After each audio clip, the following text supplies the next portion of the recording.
Hello and welcome to episode 26 of Night Fog, San Francisco's premier horror show. All things horror, all things here. I'm your hostess with the mostest, the Black Cat X1, and I'm the mistress of the slithering claw, the goth rave punk princess, the horror maven herself. And I'm so happy to be here, and let's get started. So Demonology mini lesson for today is about calling demons, summoning them.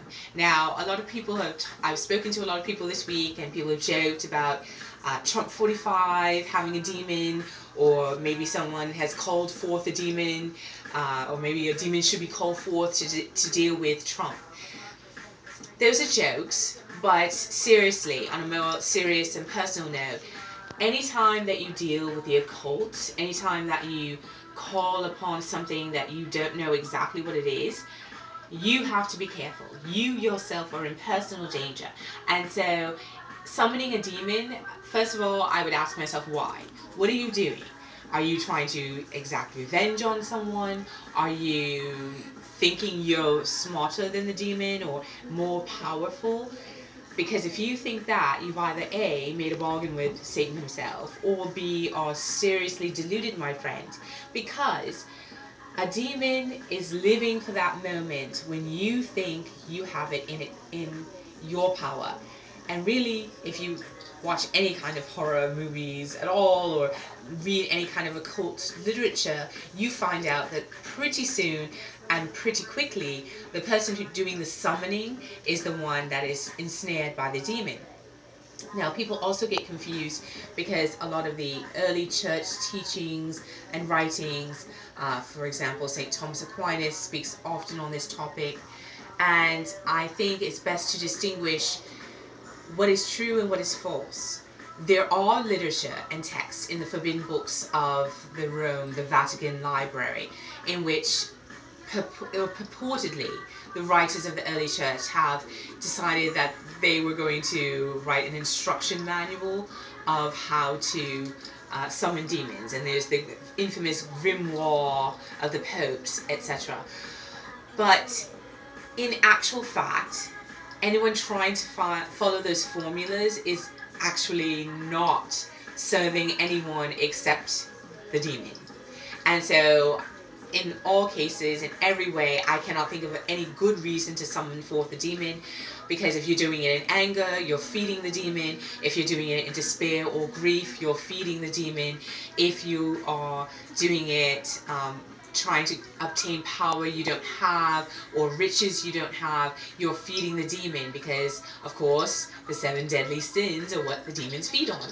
And so, therefore, summoning a demon, calling on a demon, in my personal opinion, in my humble opinion, is the worst idea ever.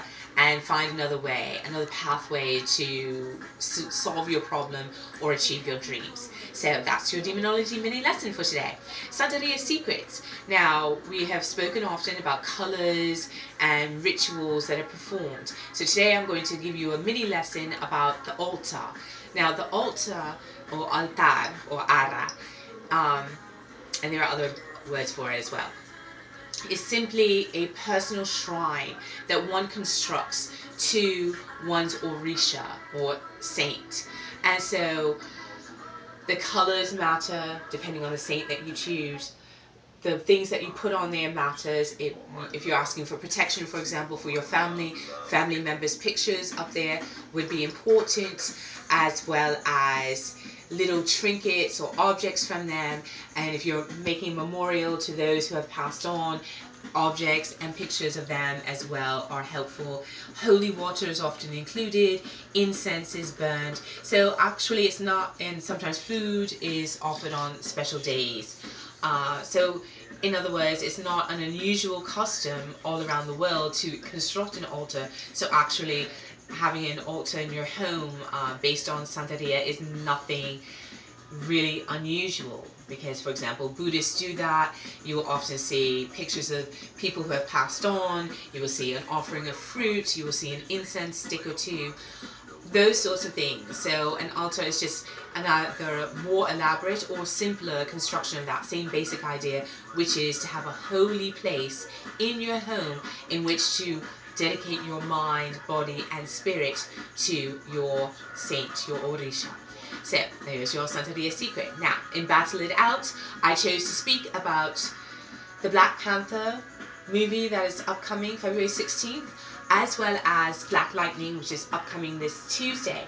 Now, the reason I'm doing Battle It Out is we all win, whichever one you see, and I encourage you strongly to see both. In view of Trump 45's horrific comments, the latest in a series of comments that he's made all his life, in which he denigrates people who come from anywhere other than Norway.